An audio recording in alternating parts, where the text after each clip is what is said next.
বাংলাদেশ রাষ্ট্রের কথা চিন্তা না করে শুধু নিজেদের সুবিধার কথা চিন্তা করে কোন একটি বাঁধ ইচ্ছা মতো খুলে দেয়, পরবর্তীতে বাংলাদেশের সাথে তাদের সম্পর্ক কেমন হবে সেটি নির্ধারণ করবে। আমরা চাই বাংলাদেশে অন্তত এরকম 100টা ফাউন্ডেশন এই মুহূর্তে কাজ করুক। পানি নেমে যাওয়ার পরে যেই চ্যালেঞ্জটা আসছে, এটা সবচেয়ে বড় চ্যালেঞ্জ। আচ্ছা, আমাদের জায়গা থেকে প্রথম একটা কথা বলি। কথাটা হচ্ছে, এই যে ফারাক্কা বাঁধ শহর শুরু করে বাংলাদেশের যে প্রধানত 3টা দিক থেকে ভারত বা তৎসংলগ্ন যে রাষ্ট্রগুলো রয়েছে সেগুলো থেকে নদীপথের মাধ্যমে যে পানিগুলো আসে, আমাদের প্রথম কথা হচ্ছে যে এই যে কাজগুলো, এগুলো অবভিয়াসলি একটি পলিসির মাধ্যমে, একটি প্রোটোকলের মাধ্যমে হওয়া উচিত, একটি নিয়ম নীতির মাধ্যমে হওয়া উচিত।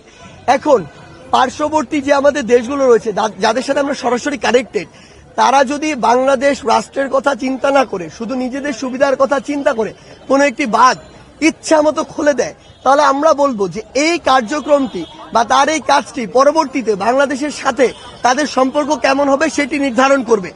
আমাদের জায়গা থেকে স্পষ্ট বার্তা, এরকম কোনো কিছু হওয়ার পূর্ব থেকেই যেন বাংলাদেশের অন্তর্বর্তীকালীন সরকারের সাথে কথা হয়, সেটির একটি লিমিট নির্ধারণ হয় এবং আমরা যেন সেটির পূর্ব প্রস্তুতি নেওয়ার উপযুক্ত সময় পাই। আমরা কখনো এটি বলবো না অবিবেচকের মতো যে আপনার ওইদিকে পানিতে ভেসে যাক, তারপর আটকে রাখতে হবে, কিন্তু এটা যেন নিয়ম মাফিক, একটি প্রোটোকল মাফিক, একটি পরিবার মতো হয়, সেটি আমাদের জায়গা থেকে স্পষ্ট চাওয়া।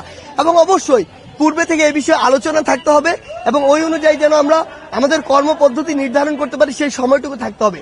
তা না করে কেউ যদি এরকম কিছু করে, স্পষ্ট আমাদের কথা, এটি আমাদের আন্তঃরাষ্ট্রের যে সম্পর্ক সেটি নির্ধারণ করবে। আর আমাদের জায়গা থেকে যদি বলি, আমরা অলরেডি একটি টিম ফর্ম করছি, যেই টিমটি অন্যান্য যদি কোনো এরিয়া এফেক্টেড হয়, ওই এরিয়া যেন এখনকার অভিজ্ঞতা থেকে কাজে লাগিয়ে সামনে এর চেয়ে ভালোভাবে, শৃঙ্খলভাবে যেন আমরা পরে কাজগুলো করতে পারি।